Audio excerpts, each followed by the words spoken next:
What's going on, everyone? Welcome to another instalment of Pros and Cons. Manchester United have just crashed out of the Champions League. We have crashed out of Europe.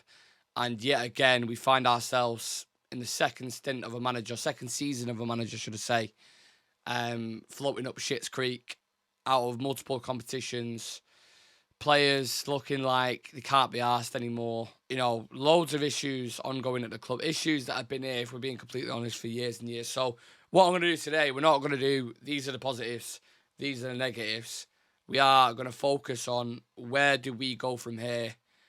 How would you assess that performance, you personally, of course, and what players are good enough to build around for the future. I mean, it even feels weird talking about a future because it doesn't feel like there is one. I think that is the main issue at the minute. It feels like, you look at players like Garnacho, Højlund, Kobe Mainoo, these kind of kids, very, very promising.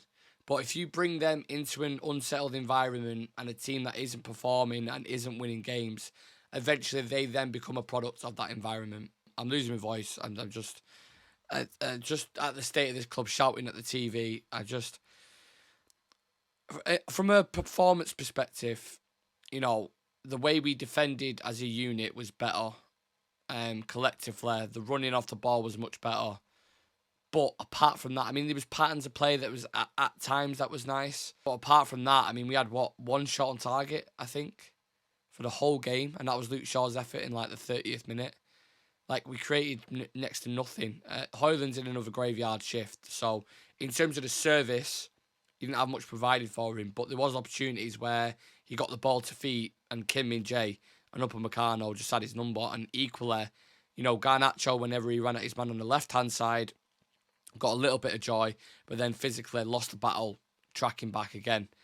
And I just think the quality, we've got certain players that are still in development and had much time at United. First team time, should I say. There's a lack of leaders on the pitch. You look at the whole team. I mean, maybe people look at Bruno and Amrabat and Varane. But there's just no solid leadership on the pitch. And that's what really makes me worry about Anfield, because you're going to go there. There's no Bruno Fernandes.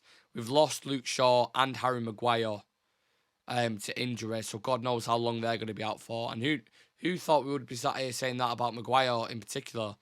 Player of the month. He's been unreal for us. Solid at the back. He's gone now.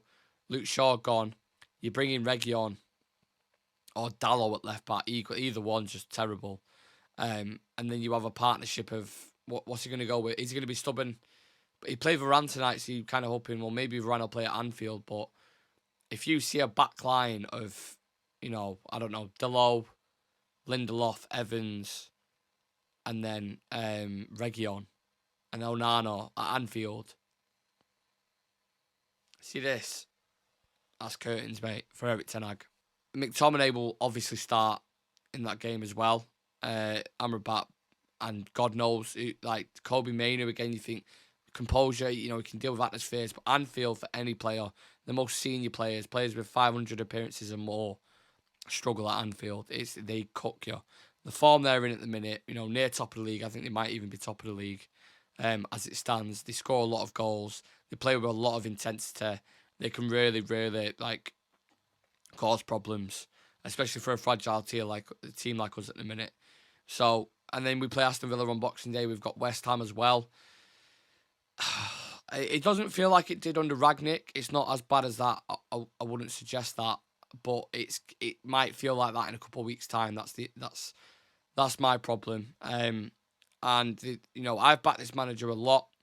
I've spoken about the issues at the club above everyone. All United fans have spoken about the issues at the top of this club and how they need resolving. And Sir Jim Ratcliffe, Ineos, and the rest of the kind of crew have got a lot of work that needs to be done. And maybe they will do that work, but that's going to take time in itself. We need results now. We've already gone out of 2 competitions. We've got the Premier League to try and get back into the Champions League. And the FA Cup, if you do want to win a trophy. If anyone's got a wild imagination that we will actually win a trophy.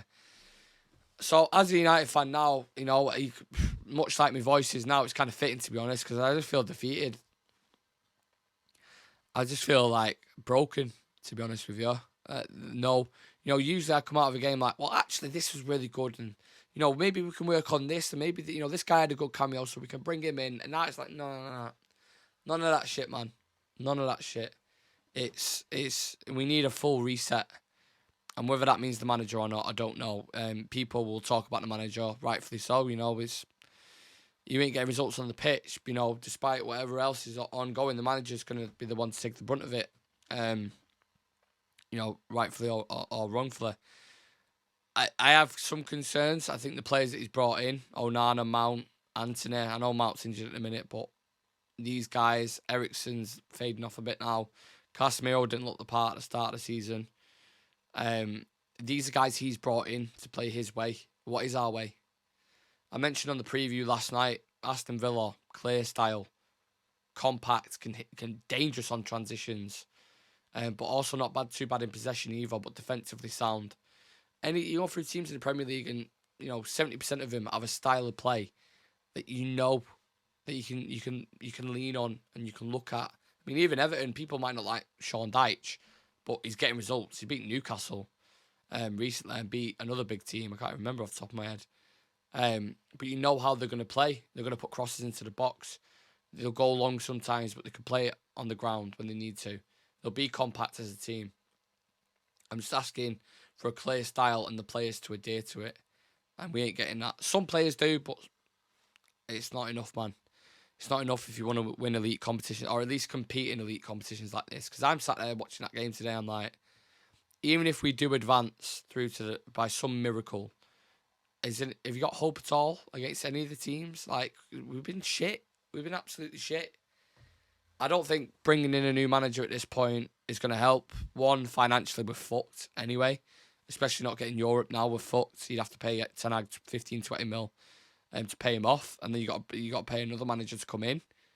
And then what if the new manager doesn't like the players that Ten Hag's brought in? Is that another 2-3 years we've got to wait? It's just fucked, isn't it? It's an absolute mess. So yeah, Manchester United out of Europe. Mostly negatives, to be honest with you. I mean, it was nice having Varane back. He's still one of the best defenders at the club, in my opinion. Ten Hag, I think, taken a bit too long to bring him back in, but nice to have Varane back. Kobe Mainoo looked all right when he came on. I'm just stretching to find any positives at all, and this is where we're at the moment as a Manchester United fan. Very, very depressing times, I know. Let me know your thoughts in the comments section. I appreciate, like I said, it's a struggle because, you know, what have we got to talk about? What have we got to debate? Leave a like on the video if you thought that was absolutely horrendous. Not the show I've just done, the game we watched last night. And is there hope for Erik ten Hag, or do you think he'll be gone by the new year? Yeah, talk to me. I'll leave you guys with that. It's not a pros and cons. It's more of a monologue, to be honest with you, just how I'm feeling at the minute. Depressing times. Let's just call this one cons. Because it's dark times for United, and I don't see it changing anytime soon. Back to square one. See you in the next one.